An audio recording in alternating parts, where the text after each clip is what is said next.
And talking about the Wizards, yeah, the NBA free agency so far, it's going to be disappointing. You look at the crop of players: Kyrie Irving, James Harden, Chris Middleton, Draymond Green, Jeremy Grant as the headliners. We're going to dive into our predictions, and to be honest, I think the majority of these guys are just going to re-sign at their existing teams. Might going to be more like 2019 though, when the stars all aligned in the perfect all season. You've got the Rockets going in on Westbrook. The Clippers do put together Kawhi and PG coming off his best year. The Lakers get AD. Even the Jazz got involved with Connolly and Bogdanovich. And you forget the Nets and what they did. They Heat, all the while, were the most overlooked team. They signed Jimmy Butler, went to the finals. I wish we can get back to that point. I don't know if we ever will, because now trades are the number one way to build teams after the draft. And it's no longer just signing guys in free agency. Well, I mean, we've already seen like a major move happen with the Phoenix Suns. Yeah. Ishbia is going all out for them. I think. Well, obviously the headliner is Kyrie Irving. I think he's kind of the wild goose in this one. He's the one you look at and you go, I gotta be honest. I just don't see him back in Dallas. I don't. I know they can offer him the most money. I just don't see it, man. I don't see Luka liking it that much. No matter what he says, it's just it doesn't. I don't think that's what Luka really wants, in my opinion, is to deal with Kyrie and the headache of Kyrie. He would rather deal with no co-star, as you were telling me? Because I don't think this decision's up to Luka.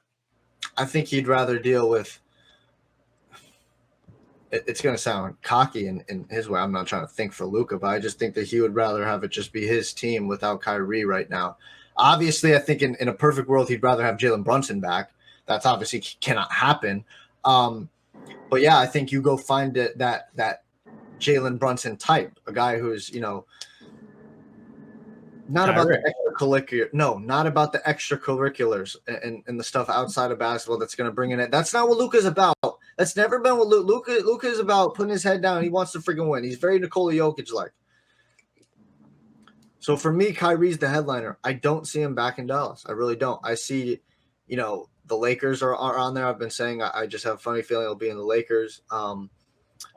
The Bucks maybe could be a partner where they do like maybe a sign and trade type. You got who's some other teams you can go to? It's got to be a championship contending team. So that's what I'm thinking. None of those teams have cap space. It's between the Mavericks and the Lakers. Well, and the Bucks could with a sign and trade. As I'm talking about, where they like trade like maybe a Drew Holiday and maybe the rights or whatever to like Chris Middleton, and they bring in Kyrie Irving.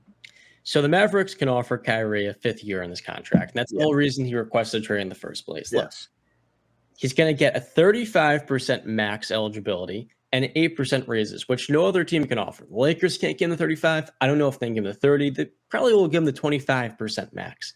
And then the process would lead to Austin Reeves leaving free agency. It's quite clear to me, Kyrie Irving staying in Dallas. And this team that they've built is really underrated. What they just did in the draft, getting the non-taxpayer mid-level exception, opens up the door to sign a Bruce Brown free agency on top of extending Kyrie. If you mean to tell me this next season, the Mavericks walk in with the starting lineup of Luka, Kyrie, Bruce Brown at the 3-year undersized, sure, but Luka 6'8", Maxi Kleber and Derek Lively, that this team isn't good enough to go to the conference finals again, I think you're crazy. They just killed the NBA draft. Getting Lively at 12 while clearing the salary of Dallas Bertans opens up a lot of opportunities in free agency. But then you get Max Prosper out of Marquette, who one day can become that Dorian Finney-Smith replacement. In the process, you have to take on Rashawn Holmes' contract, who was completely useless this last year for the Kings. But a year ago, Holmes was one of the league's starlings, one of the better backup bigs, an actual starting center. If one of he or JaVale McGee is on this team next season, you've got a good chance there's no backup center that's reliable. But you can still parlay those two guys with a Tim Hardaway Jr. into a DeAndre Ayton. That's something they discussed with the Suns. Phoenix denied it. I'm really open to the possibilities of this team getting back to where they were. But not only that, you'll lose Jalen Brunson and Dinwiddie. Along the way, Christian Wood's going to walk a free agency. But you add in Lively, who's, by the way, very Tyson Chandler-esque. Awesome drop back big and rim protector. If it weren't for Wemby, he'd be the best defender in the center position in this year's draft class. He's not a good finisher. You pair him with Luka, and his ability as a lob threat is going to stand out. You then get Prosper You have Bullock as your 7th or 8th man, and Jaden Hardy, who can be the kind of ideal 6-man spark plug in the games Kyrie misses. And I'm really all into this team rebounding. It's perfect. I expect Kyrie to get a 4-year deal, the 4th year partially guarantee like Chris Paul. It's probably going to be a little bit less than what he's fully eligible for. It's really tough for any team. I could only imagine the discussions going on in those rooms where they're discussing whether or not Kyrie even deserves to be on the team or not. Like getting a long-term contract. He's the kind of player that I expect to really just be getting 1-year offers year after year after year, because you just really never know what to expect out of him. But in this case, I do end up seeing him going back to Dallas.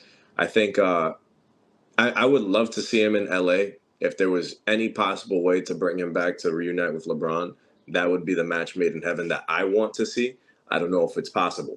That's really the thing. And I think Dallas, like you said, has the money. They can pay him however. They can pay him more than any team in the league right now. And at the same time, he got traded mid-season. It wasn't like he had a lot of time to flourish and really mesh with Luka. I think a full offseason of work can actually do this team a lot of benefits. So I want to see Kyrie back in Dallas because I want to see Luka play on the biggest stages. And if Kyrie's not there, I don't know what moves this Dallas team is going to make or who they're going to acquire to elevate this squad. And at this point, if you don't bring him back, you're also testing Luka's patience. So I think you're forced to bring him back. That's a very valid point. For me, it's just I don't know. I just don't think this duo is going to work. I've said that from the get-go. It didn't work at all last year. I don't really see a change. I know John talked about a bunch of moves that they made. There's a lot of young guys that you're counting on to take these, big steps that you want. I don't really see it. I would still say with all those moves. Why don't you see it? Because that's what I'm about to say. With all those moves, they're barely the 8th best team in the West. Like, and they're dude, Denver's better, Memphis is better, Sacramento's better. No, I'm sorry. The Grizzlies are not better than the Mavericks. Stop that right now. They were the number 2 for the last 2 years. This Mavericks team is a walking. Take Memphis out. Go ahead. I don't really care. This Mavericks team is a walking 50-win squad when Luka has a. Can I finish? Yes. Thank you. When Luka has a squad around him, they are a walking 50-win team. And in the playoffs, they have a higher ceiling because Luka can't be stopped. The guy has the top 3 in points per game in the playoffs all time. Continue. All right, take Memphis. Sacramento, they're not better. Phoenix, they're not better. The Clippers, they're not better. Golden State, they're not better. The Lakers, they're not better. OKC, debatable. Tossed up there. New Orleans, if Zion's healthy, they're not better than New Orleans.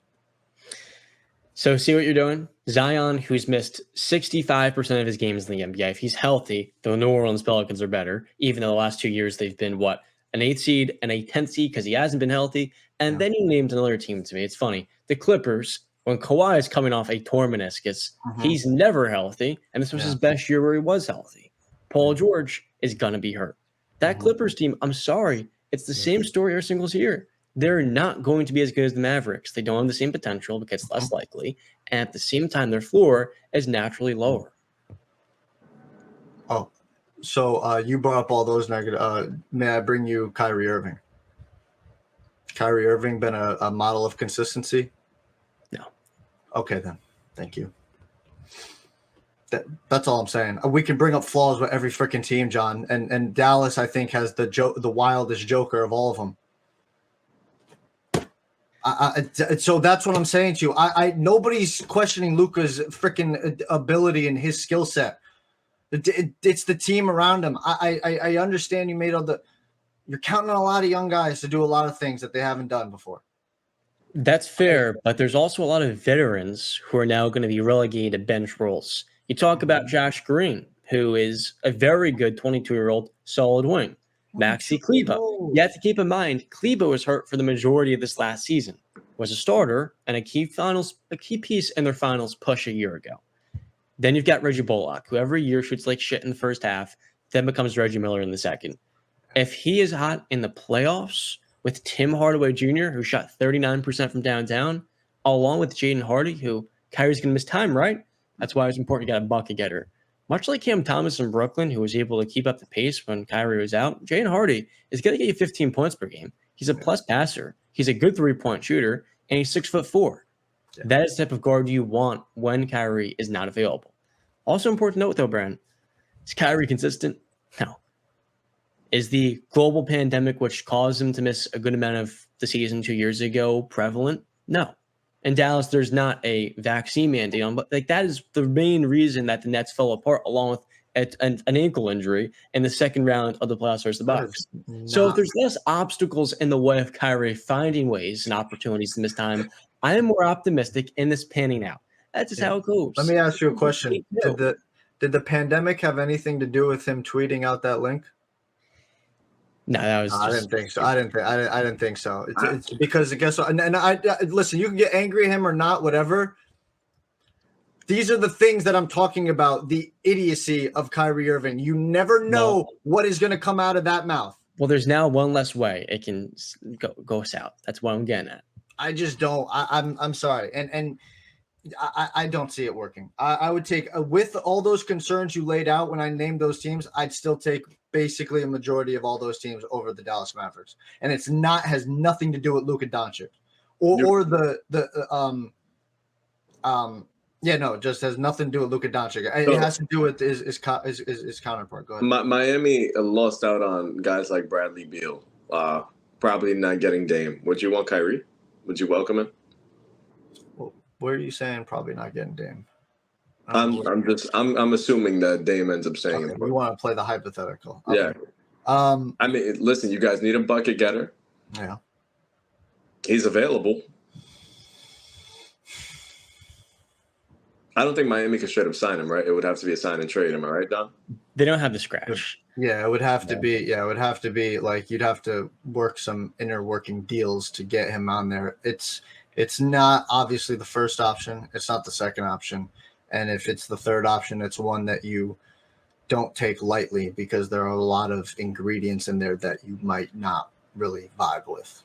If you stretch Lowry, you'll still have 100 and you'll still. It would have to be a deal with Dallas though, and why would Dallas take Kyle Lowry and Tyler Hero? I mean, they might want to take Tyler Hero. Why would Kyrie want to get a 25% max opposed to a 35, which is what? That's true. Yeah, that's like the whole reason he wanted to go to a team like the Mavericks is that they'll be desperate enough to pay him, and I'm really a believer because he wanted to go to LA and Dallas just happened to be the only other team that was willing. He wanted.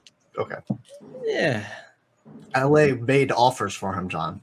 They made offers. Yeah, but they wouldn't long term have the same. I guess I would say because they'd be much further into the tax, they wouldn't have the same amount of money that Dallas can offer, and there's no state income tax either, so he's making more in the setup. All right, well, not that's a plus on Dallas's part. Yeah. Next free agent up, James Harden. I think we can all expect he's not going to Houston at this point. They just drafted Amen Thompson. The expectation is he resigns. I think he gets a 3-year deal. If he gets a 4th year, it definitely should be non-guaranteed because, look, I saw that guy in the Brooklyn series shoot 20% on twos. I then saw him in that Celtics series. Look, this is not the same James Harden. And at 35, I'm not giving him a contract for over $30 million if it's longer than 3 years. Yeah, I would say he's going to Philly.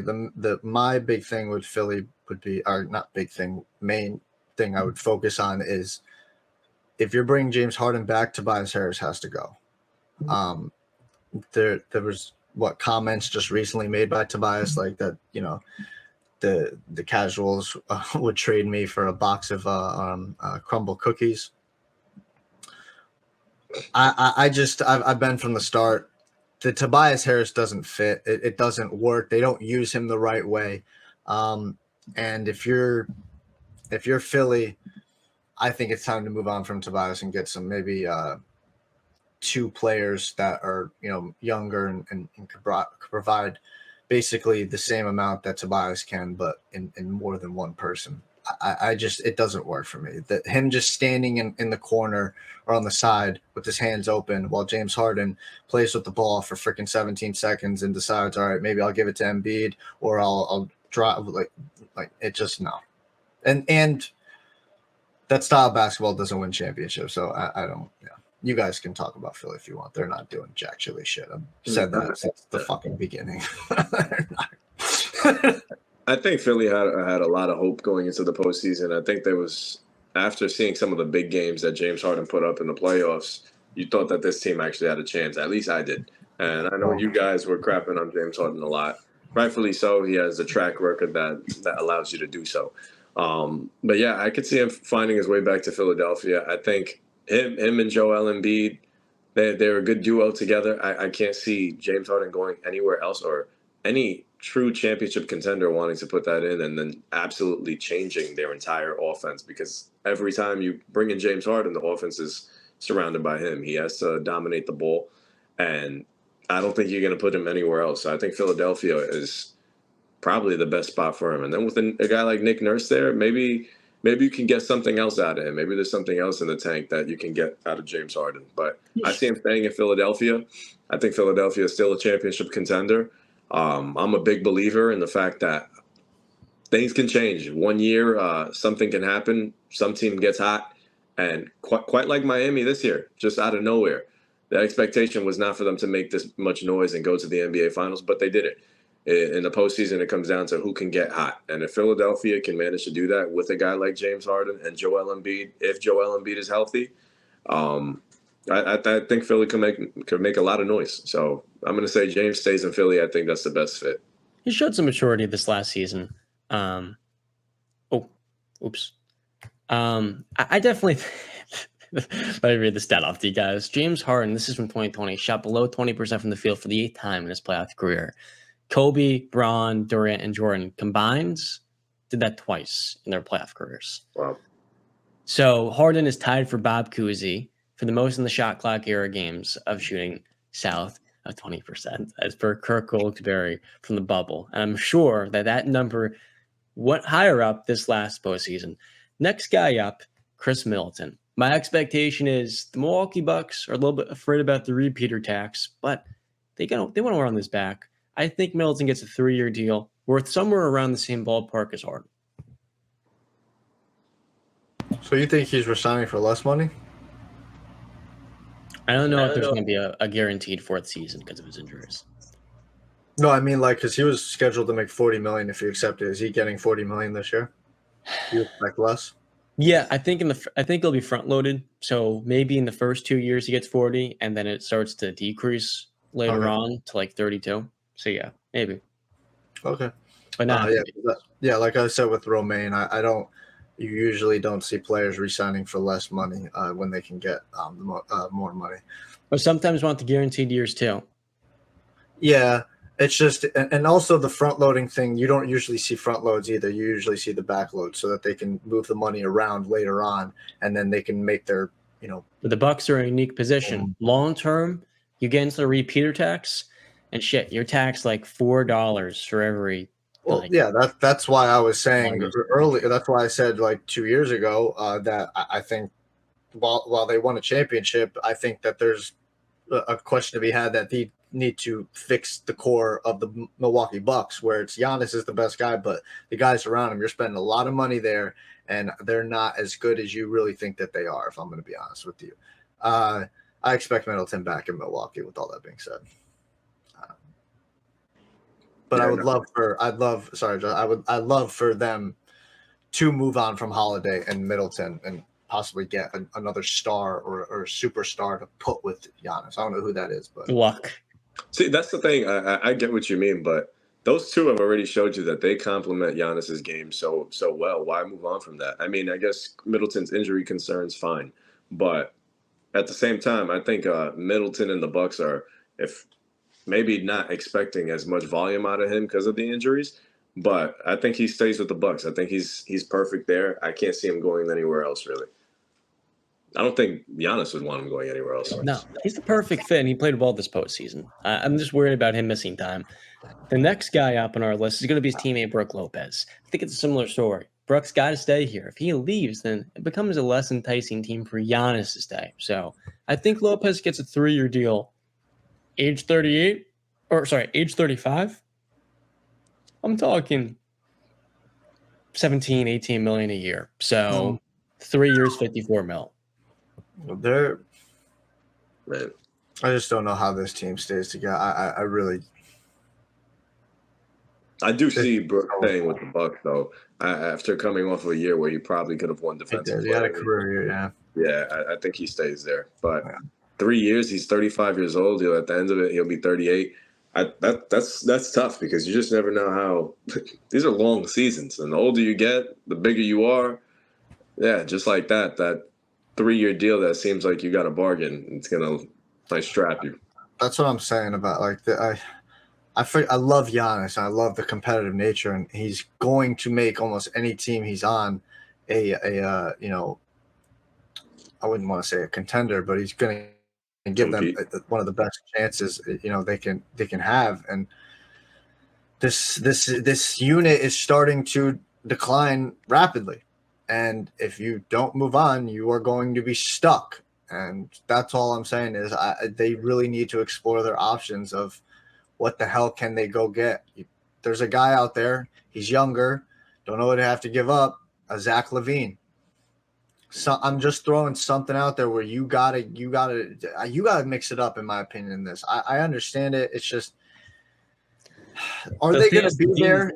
LaVine makes more money than Middleton. So now that even becomes hard to maintain. Yeah, I understand. Yeah, I know. But you would obviously, you'd make moves. You'd get rid of Middleton and somebody else probably for him. But what I'm saying is with this currently constructed and they re-sign Middleton and Lopez, will this team still be a top 4, top 3 team in the East? Yeah.